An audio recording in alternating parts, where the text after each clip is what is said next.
रे नाम कुलो, मेरा चश्मा कहाँ मर गया। माँ जी पूरी ताकत से चिल्लाई। फिर ये शैतान की औलाद मेरा चश्मा उठाकर ले गए। मेरा तो इस घर में जीना मुहाल हो गया है। पता नहीं क्या खाकर पैदा किया है इन चुड़ैलों ने औलादों को। सारे दिन मेरे ही सामानों के पीछे पड़े रहते हैं। कभी कोई मेरा चश्मा उठाकर ले जाएगा तो कभी मेरी एक चप्पल कानपुर में मिलेगी तो दूसरी बरेली में। इस छोटे की औलाद तो इतनी अफलातून है कि शैतान भी शर्मा जाए। लाख खिलौना बाप ने लाकर रख रखे हैं, मगर इन्हें तो चाहिए बस मेरी छड़ी, मेरी चप्पलें और मेरा चश्मा। अरे एक दिन तो हद हो गई। बरसात होकर थम गई थी। बच्चे बाहर रेत में मिट्टी के घरौंदे बना रहे थे। देखो तो डिब्बी में से मेरे दांत गायब हैं। छड़ी उठाकर बाहर गई तो देखा कि इन शैतानों की औलादों ने एक मिट्टी का पुतला बना रखा है और उसके मुंह में मेरे दांतों का सेट लगा रखा है। मैंने भी कह दिया, अपनी माँ चुड़ैलों की मूर्ति बना रहे हो क्या नलायकों। नामुराद मुझे देखते ही दांत वही छोड़कर रफ्फू चक्कर हो गए। बड़ी मुश्किलों से दांतों को पहले 2 बार साबुन से धोया, फिर गंगा जल में डुबोकर रखा। अब बुढ़ापे में इतना भी कहाँ होता है। हाथ पांव तो पहले ही काटते हैं, ऊपर से इस गठिया की बीमारी ने जकड़ रखा है। फिर दुनिया की सबसे शरारती बच्चों से सारे दिन की चिल्लापों। अब देखो ना, मेरे दोनों बेटे इतनी मेहनत करके अच्छी भली कमाई करते हैं। घर में फल, चॉकलेट और मिठाइयों से फ्रिज भरे पड़े रहते हैं, मगर इन बंदर के बच्चों को देखो, स्टूल लगाकर मेरी अलमारी खोल लेंगे। पता चले कि मेरे बिस्किट चट खुद नहीं खाएंगे तो मोहल्लों के बच्चों को बांट आएंगे। 2 मिनट बरामदे में जा बैठूं तो चौकड़ी मचाने को इन्हें मेरा ही बिस्तर मिलता है। सुबह ही छोटी बहू से झाड़कर बिस्तर ठीक कराया था, मगर नालायकों ने उसे खेल का मैदान बना दिया है। के कमरे से सारे दिन ऐसी आवाजें आती रहती। उनके स्वर में वास्तविक क्रोध सुनाई देता तो दोनों में से कोई एक बहू उनकी शिकायत सुनकर और माँ जी की अनवरत झिड़कियाँ सुनते हुए व्यवस्था ठीक करके चली आई। बेटे काम से लौटते तो एक बार माँ के कमरे में जरूर जाते। माँ जी का शिकायतों से भरा के फिर शुरू हो जाता। को शऊर नहीं है, बच्चे बिगड़ते जा रहे हैं।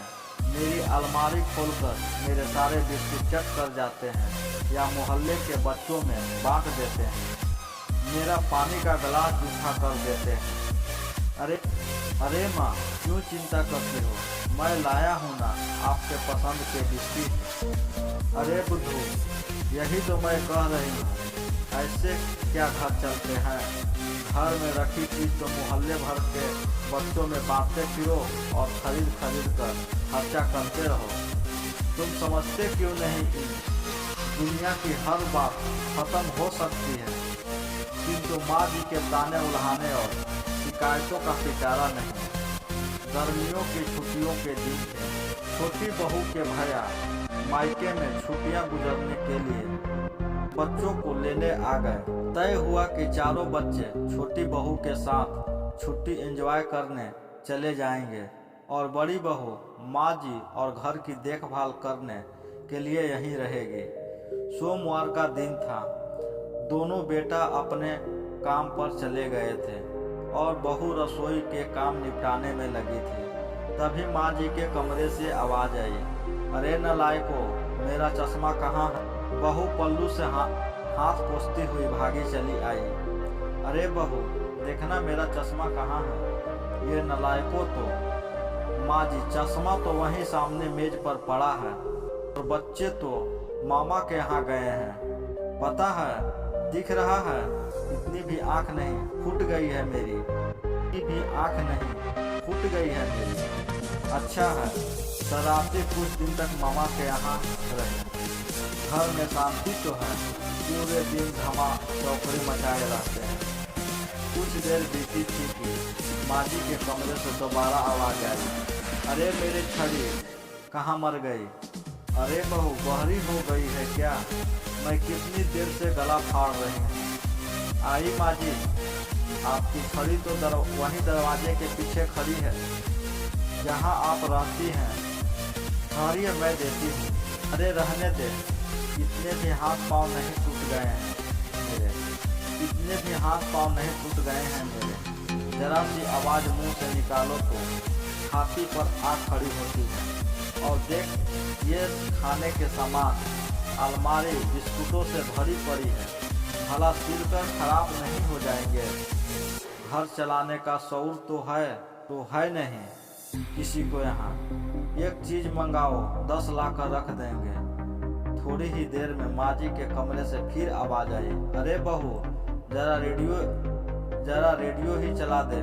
पता नहीं सारे दिन रसोई में घुसी क्या करती रहती है। इतना नहीं कि 2 मिनट मेरे पास भी बैठ जाए। ये सन्नाटा तो मुझे खाए चला जाता है। सारा घर साए साए कर रहा है। शाम को बेटे घर लौटे तो माँ जी का पारा 7वें आसमान पर था। दोनों को तुरंत हाजिर होने का आदेश दिया। माँ जी के चेहरे पर क्रोध की रेखाएं देखकर दोनों अपराधी की तरह चुपचाप बैठ गए। क्या रे, तुम दोनों को दिल में माया ममता बिल्कुल मर गई है क्या रे, तुम दोनों को दिल में माया ममता बिल्कुल मर गई है क्या? बालक 8 दिन से दूसरे की दोहरी पर पड़े हैं। तुम्हारे घर में रोटियां के लाले पड़े हैं क्या? उन्होंने रोष के साथ कहा। अरे माँ जी, कुछ दिन और रहने दो शरारतियों को। वहीं आपको तो पूरे दिन परेशान करते हैं ना? छोटे ने शरारत से मुस्कुराकर कहा। अरे मुझे करते हैं ना परेशान, उससे तुझे क्या? तड़के ही चला जा और बालकों को निवाला। दोनों बेटे मुस्कुराते हुए अपने कमरे में चले गए।